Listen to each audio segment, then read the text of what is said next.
Welcome guys to another episode of Seen and Unseen. I am Edgar Eck, and today we cross that line. This time I will share with you 3 real cases of demonic activity in a person's life. The stories you are about to hear are real and have happened to real people. Out of respect for them, no names will be mentioned, but all the details you are about to hear are neither exaggerations nor a chapter from a fiction book. So let's cross that line. Story number 1. One of the scariest stories that I personally have ever heard and that gives me chills to this day is the story of a woman in a white dress. A priest I used to know told me how he once tried to help a woman who was being driven insane by an evil entity. Knowing that I was a researcher in demonology and exorcism, he shared the story with me to see what I think. The story goes like this. A woman was brought to him by her brother, who was concerned for her declining mental health. Having visited several psychiatrists before, the brother decided to come to the priest for help. The priest asked her to share what was bothering her, and she said the following. Every single night, downstairs in my house, there is a woman. She comes every night into my house. The priest asked her if she knew who the woman was, and what did she do once she came into her house. The woman told him, I do not know who she is. She never talks to me. She never says a word. She comes to my house dressed in a long white dress, and she never speaks. The priest asked her again, what does she do?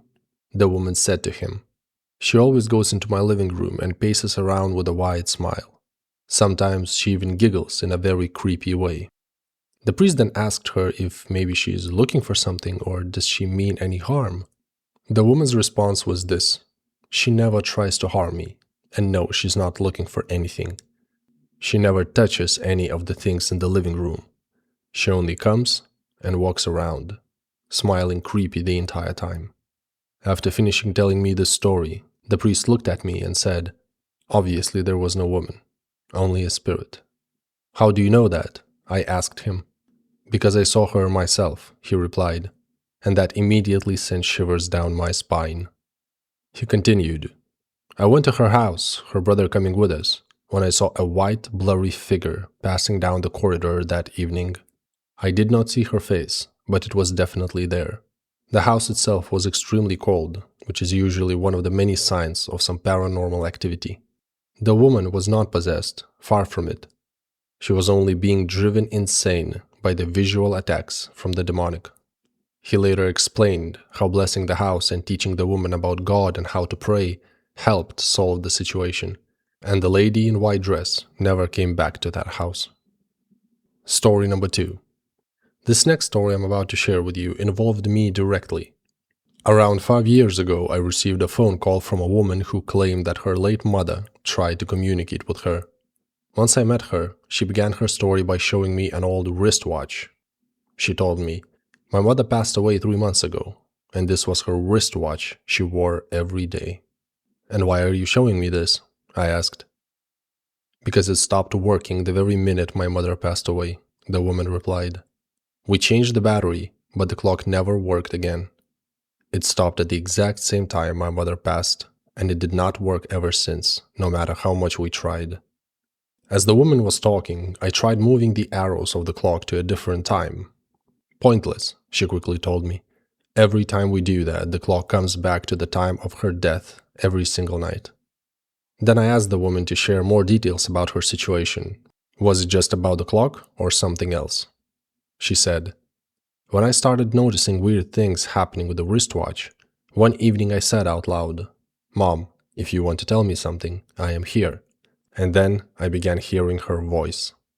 I remember I immediately interrupted her to confirm.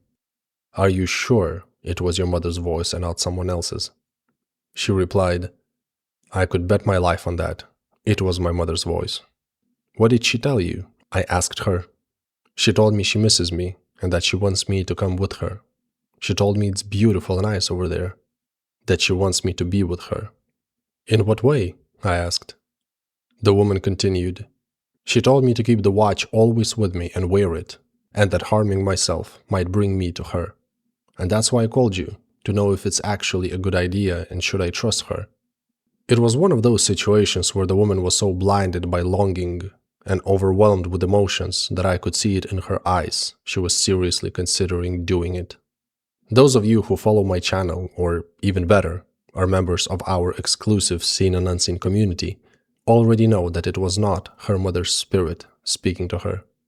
Evil spirits use anything they can grasp: emotions, nostalgia, pain, longing, misery, depression. They will use whatever they can get a hold of. In this case, the watch was not the problem at all. It was only a medium for the contact to happen. The real target was the woman's life, which demonic spirits hoped to get by playing on her emotions and vulnerability. It was a psychological and spiritual trick they played on her to push her towards self-harm. Demons can impersonate anything and anyone. Even Apostle Paul warned us about this when he said that Satan can appear as angel of light. Not only can he appear as an angel of light, he can also appear as anyone you know just to get you to do what they want. So it was in this case. In the end, she threw away the watch and through prayer stopped hearing the voice of the demonic spirit masquerading as her mother. She was very close to destruction, extremely close, but thanks be to God, she did not step over that line. And finally, story number 3. This one happened around 10 years ago, and it was one of the most chilling situations I had been a part of up to that point. My friend called me and complained about his mother visiting psychiatrist for the last 2 months, but still not getting better. I asked him what's wrong with her, and he replied, she has never had any issues with mental health or alcohol, but everything changed a couple of months ago. All of a sudden, she started speaking to someone in the room who was not even there. She would start crying out of nowhere or laugh hysterically. Worst of all, she started abusing alcohol heavily every single day. According to him, his mother started seeing shadows and hearing them constantly. When I finally met her, the truth was even more chilling than he described. When I sat down with his mother to talk, she explained to me that she didn't see any shadows. Worse, she could feel someone breathing down her neck every minute of the day. She immediately started explaining herself as if I did not believe her already. She said it was not the wind or anything like that. It was clear, heavy breathing she felt on the back of her neck 24/7. That was exactly what drove her to an erratic behavior, what caused her mental breakdown, and what pushed her towards alcohol.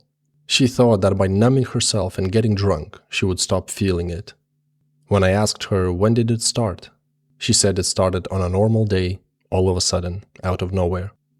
At first, she thought it was her imagination and mind playing tricks on her. But in time, the reality of it drove her to mental breakdown and substance abuse.